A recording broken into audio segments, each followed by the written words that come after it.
Hello, everyone, and welcome to the week ahead. This week, we are just in the first light of the new moon. We just had a new moon in Aquarius and the beginning of the Chinese Lunar New Year, which this is the year of the snake. And we are in this first light, which is when the moon is just separating from the sun. And this is the seed time, of course, the seeding of anything. Any new beginning comes with sort of darkness, especially when we are looking at changes in our life, our environment, our attitudes, our beliefs, um, where we cannot see clearly necessarily what that will lead us to, right? We can only know that there is a desire for change. And I talked about this in my new moon ceremony, that the Aquarius new moon represents a culmination of a desire for change with a capital C, right? Capital C change, long-term evolutionary change, long-term cycles. And that is indicated because we have Pluto in Aquarius and all of the planets following Pluto in a new phase to Pluto. So when Saturn, of course, conjoined with Pluto, it was back in Capricorn, but basically the sun, the moon, the asteroid goddesses here, have all recently made their conjunction to Pluto. Venus also recently made her conjunction to Pluto. That was on December 7th when she and Ceres, the mother goddess, made their conjunctions. And this new phase is really about gathering um, energy for change, but it's the seeds of change, and if you throw seeds onto the ground and you don't know what those seeds are and you don't know, what's going to happen over the next several months or even the next several years, right? You really don't know what will emerge from those seeds. You may have desires or intentions that maybe there was an oak tree seed in there. Maybe there was a sage seed.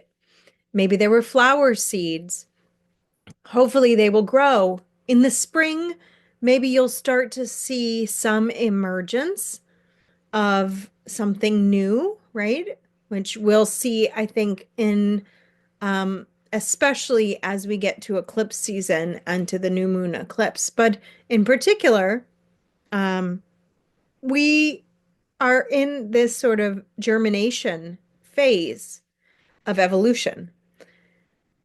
And of course, we've recently had a lot of big endings, a lot of big upheaval, maybe a lot of disillusionment with the status quo or what we thought was going to happen, which hasn't happened, which something else has happened that can be equally disruptive to our nervous system, to our emotional body.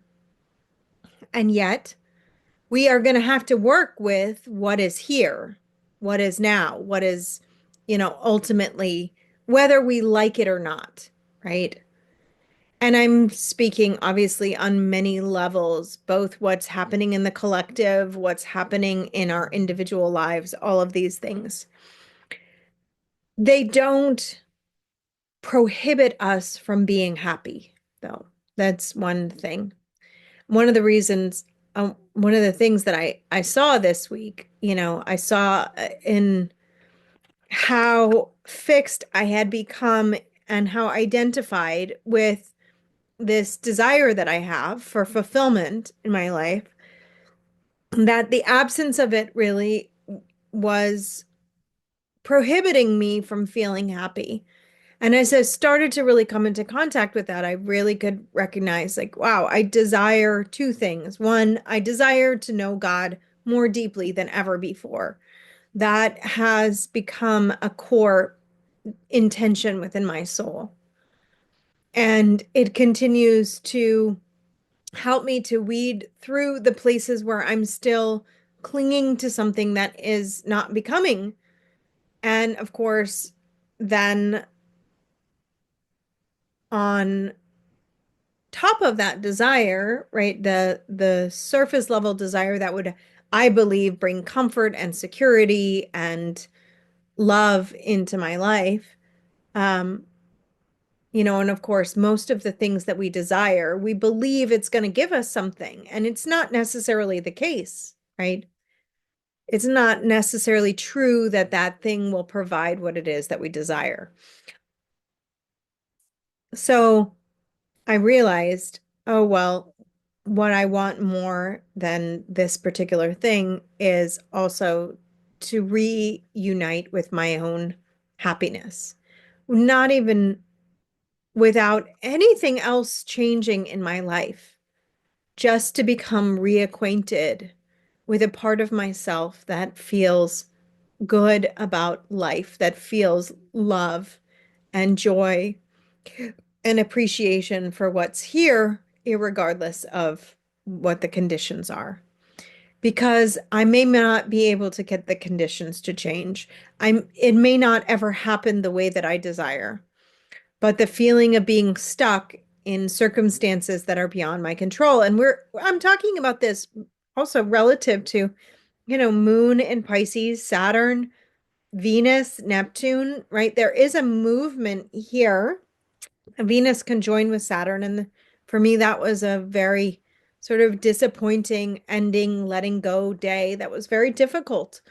But it was a long time coming and it was a necessary change. And yet I'm still in the seed phase of not knowing really what will come of that shift. And this week, Venus moves into her conjunction with Neptune and with the North Node.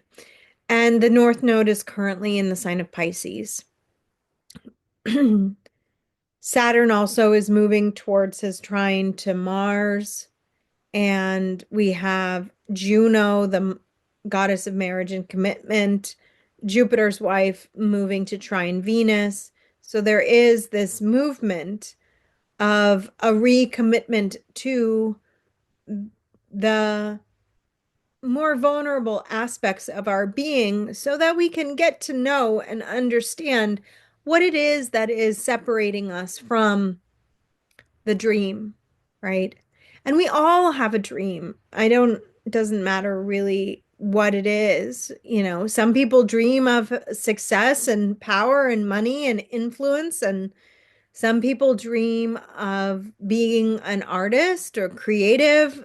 Some people dream of spending their life singing and sharing music. Some people dream of helping others and being of service. Some people dream simply of healing something which has been long causing pain, right? And those dreams, I think, are the most important for us to focus on. Because as we move towards this full moon in Leo, which is the process over the next several days, right? There's something illuminating in our own desires. And a part of recognizing is not where our desires have failed to manifest, right? The deeper faith that's obviously called for us to have when that has been the case, because we can either live in faith or we can live in disillusionment. We can live in disappointment. We can either live in the dream, right? Which may not ever manifest itself if we don't take action, or we can live in the dissociation from our current reality, right? We can live in acceptance of what is and become conscious in our desire to refine who and what we are so that we can give and receive that which we desire. One of the things that I noticed the other day in a chart that we were looking at for the School of Evolutionary Astrology. I'm doing a practice group, which is helping folks to complete their homework to submit to become evolutionary astrologers through the School of EA. And in the practice group, we were looking at one of these charts, and I really could see that, okay, the dynamic that where we seek to control or manipulate others is really where we are learning how to heal deeper coping mechanisms that, you know, have been developed to protect us from feeling what's most vulnerable and most deeply hurt. And then as we learn how to unwind these particular patterns, one, we won't need to do the same things that we did in relationship. Two, we will come to desire deeper and different relationships. And three, we will become more satisfied with our life as it is and have a deeper desire to serve and heal and give and share with others. And that is a big part of the shifts that are necessary for our collective journeys and our individual journeys in our lives, right? We have to be able to heal these core places where we have not been able to forgive, where we have been stuck, where we have been hurt, where we have been disillusioned. We have to be able to envision a different possibility for our lives and then live into the faith that that possibility can be created through conscious change.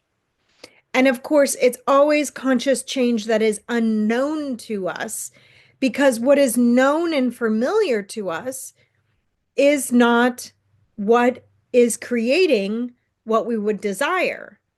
We have to liberate from what is known and familiar to us in order to create something different. And that very well could be a scary, calling, I would say. I remember when I was working for the banks, I had really only known being a banker. My entire identity was around caught up in being a branch manager and running the bank and knowing.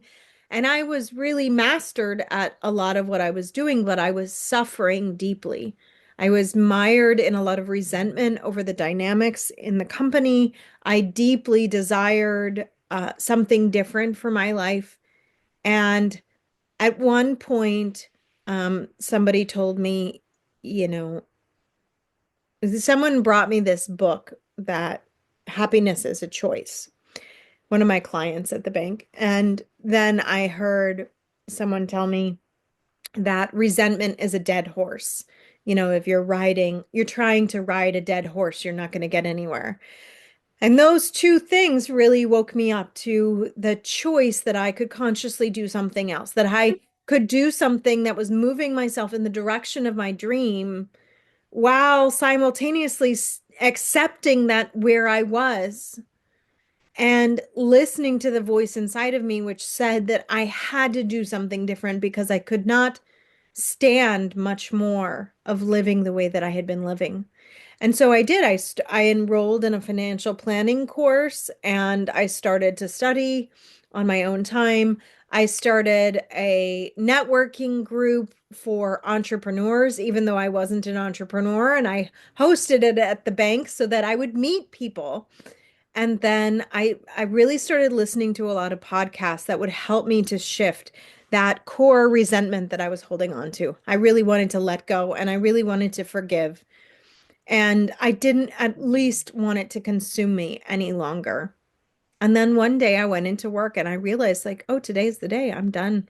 And I quit my job. And I had just enough skills and just enough built in the direction of my dream that when I walked out the door that day, I was invited, spontaneously by a friend to join her on um, an errand that she needed to do in the city. And so I went with her and she was a photographer. So she was like, oh, I'll take some headshots of you. We'll have some professional photos for your website. And Then I met my very first client as my own independent business owner. And it was really affirming for me. It was like the moment of my dream and my desire actually taking form. But the seed of it had happened many months earlier in both a shift in my consciousness, a desire to heal and let go, and a real conscious choice to start moving in the direction of something that was unknown to me by learning about it, by developing myself, by healing and forgiving. And so all those things came together in that moment, and I ran that business until I sold it to another company a couple years later, and then developed myself even further as a financial advisor with an investment firm. And I got certified as a certified financial planner, and it just went on and on and on. And at some point during that journey, I felt the deep desire for change emerge again. So, part of what I'm inviting you into in this new moon and in this new lunar year and in this space of evolution is to take the time this week to really look within to that place where those three things intersect, where there's a desire to become something else, a shift in your own identity, where there's a deeper feeling that you are outgrowing what it is that you've been doing, where there is an exhaustion in a place of pain, that there is a desire to heal, and that desire to heal has grown simultaneous to those other two desires. That is a place to nurture. That is a place where the seeds of your own dream of a different life that than what you have exists. And we have to give both our conscious attention, our conscious action, right? We have to nurture the fertile soil of the change itself, right? I would not be an astrologer here today. I would not be talking to you if I was not teaching you and talking about something I know very intimately, because I've done it again and again and again in my life. And I'm in a place in my own life where I feel that very urge in the same way, different. For me, it feels like a way of living that I don't see very many people. Oh, that makes me want to cry. I don't see very many people living, but yet I know within our humanity, I know within the world that we have to change, that our hearts long so deeply for a different kind of love, for a different kind of experience, for a different kind of relating to life itself, and that we cannot really continue on living in a way where our happiness is not chosen by us. And yet it might feel in our conditioned patterns of struggle and suffering and um, difficulty that we don't know how to make that so. You know, this first quarter square that we have this week um, is Taurus moon, just before the moon is conjunct Uranus and square to the sun in Aquarius, square to Mercury. And in that, this is Tuesday into Wednesday next week. We will also have Venus, who's recently entered Aries. She's now ruled by Mars, who's in Cancer, and ruled by the moon, and Venus rules the moon in Taurus.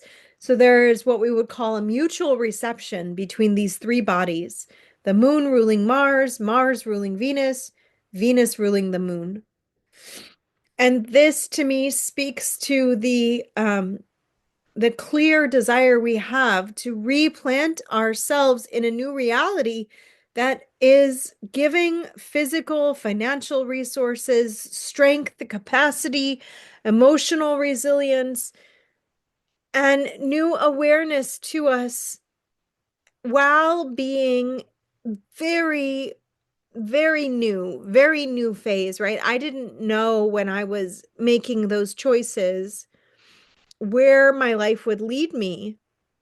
Similarly, like I didn't know that I would end up having four children. There was a lot of things about what would ultimately unfold within my desires that were not in my awareness. But that is the new phase. And the first quarter phase moves us into this crisis of action. We have to take steps while we are not knowing. We have to be liberating ourselves from ways of being that haven't been serving us while we are not necessarily knowing how new ways will serve us, how new ways will change us, how new thought patterns will emerge, but they are necessary.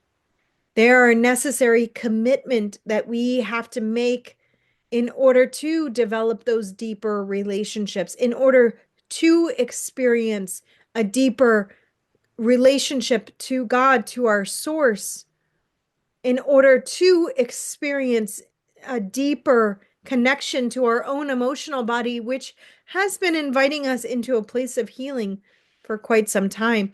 We go through this week, and also what culminates with this first quarter square is a square of Mars to Chiron. So we can know that some of these are the deeper childhood wounds, right? Where maybe we didn't recognize that emotional neglect as a child patterned us into anger responses whenever we were hurt, right? Maybe we didn't recognize that the suppression of our anger has led us to patterns of self-isolation, which looks like self-care, but is actually forms of protection and a sense of alienation or aloneness. We don't know how to heal those things until we can come to recognize exactly what they are. And it's almost like conditioning a muscle that hasn't been worked. We are going to feel uncomfortable the first couple of times that we work that muscle. And similar to that phrase, riding a dead horse, resentment is riding a dead horse. I remember how clearly that stuck with me, but I really didn't know how to get off the horse and walk away. I was so familiar with the smell of it, the disgust of it, how I felt disappointed with how much time I was fighting it. And we can create these invisible battles in our mind about what's happening when the reality is that we have to face actually the hurt and the wound, but we cannot necessarily expect others to change. We cannot necessarily expect others to meet us. It's a blessing, certainly, if we do find those who want to heal with us. It's a gift. It's a huge gift, and we should never ignore that gift.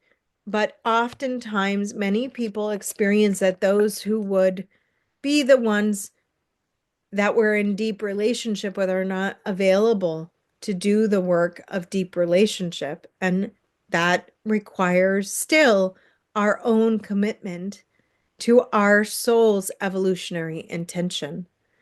So, my friends, as you navigate this week, give yourself strength in your dreams. Give yourself one of the things I did in the new moon ceremony for my students in my live practice classes is that I asked them to envision 20 years from now. Baby. And as you're imagining yourself 20 years from now, I invited them to consider writing a dialogue to their self right now, like Rilke's Letters to a Young Poet, a wiser, um, deeper, more seasoned part of yourself that has already transcended the suffering, the challenges, that already has a fresh perspective that's worn by years, gets to say to your present tense self and validate yourself or acknowledge yourself or speak to the dreams that you had and the way that they unfolded. And just let yourself do it as a process of active imagination for this new moon. Let yourself dream and desire, but imagine yourself in the future speaking to who you are today. And I imagine you will discover something very fascinating. And then maybe keep that letter, put it on your altar, or, put it somewhere in a time capsule where you can come back to yourself 20 years from now and see what it is that you said about your future and what you learned and what because we often have the awareness. Of course, whatever you would become in the future already exists inside you now. It can't otherwise be so. Just like a huge, mighty oak tree exists inside the seed that you throw on the ground. But you will never know how that develops or what the weather patterns are, what the environmental changes are, or what the birds that come to live in that tree until you've lived into the answer to the expression of that seed. And that seed is where we are today, my friends. So thank you so much for joining me. As always, if you like this message, give it a thumbs up, share with me what touched your heart. I love hearing your comments in the comments. I have several courses that are available on my website. And for those courses, we do a live chart practice where I actually break down the dynamics that I teach about in my course in your natal chart. And if you'd like to join me, the first week of February, we do the live practice classes. So now's the time to sign up, do the course, listen to the pre-recorded content, and then join me for the live practice class on the first Friday of February. And so you get to actually practice with your own natal chart. If you're an existing student of mine and you want to join, you've already been in one of those courses, now's the time to sign up for the live practice class. It is your participation in my work that allows me to do the work. Really, it comes to life in your natal chart, in your life. And so whether that's doing a session with me, I'm available for sessions. You can book on my website now and get on my calendar for the week ahead. Or if it's doing a class series with me or joining in my live practice classes, these are the ways that I can also help to deepen this in your own life. I hope that these messages are helpful to you. Lots of love, my friends, and bye for now.